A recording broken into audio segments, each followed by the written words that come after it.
Thread ಸ್ಪಿನ್ನಲ್ ಒಳಗಡೆ insert ಮಾಡ್ಕೊಬೇಕಾಗತ್ತೆ. ಅದಾದಮೇಲೆ ಮೇಲೆ ಒಂದು ಹೋಲ್ ಕಾಣಿಸುತ್ತಲ್ವ, ಅಲ್ಲಿ ನೀವು ಥ್ರೆಡ್ನ ಇನ್ಸರ್ಟ್ ಮಾಡಬೇಕು.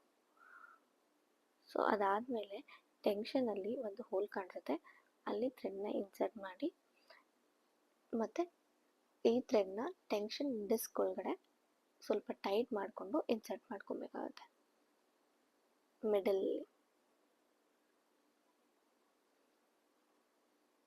ದೆನ್ ಬಾಬಿನ್ ತಗೊಂಡು ಬಾಬಿನ್ಗೆ 2 to 3 ರೌಂಡ್ಸು ಥ್ರೆಡ್ನ ವೈಂಡ್ ಮಾಡಬೇಕಾಗತ್ತೆ.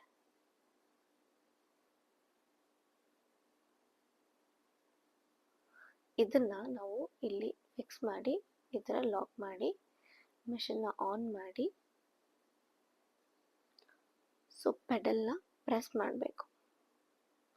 ಪೆಡಲ್ನ ಪ್ರೆಸ್ ಮಾಡಿದಾಗ ಇಲ್ಲಿ ಬಾಬಿನ್ನು ವೈಂಡ್ ಆಗೋಕ್ಕೆ ಸ್ಟಾರ್ಟ್ ಆಗುತ್ತೆ.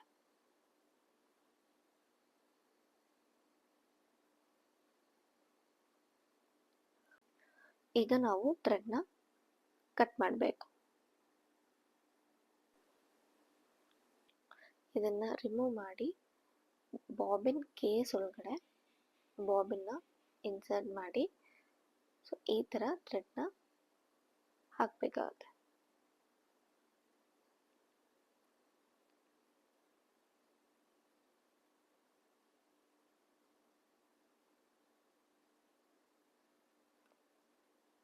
ಸೊ ಈ ಥರ 3 to 4 ಇಂಚಸ್ ಥ್ರೆಡ್ ಲಾಂಗ್ ಇರಲಿ.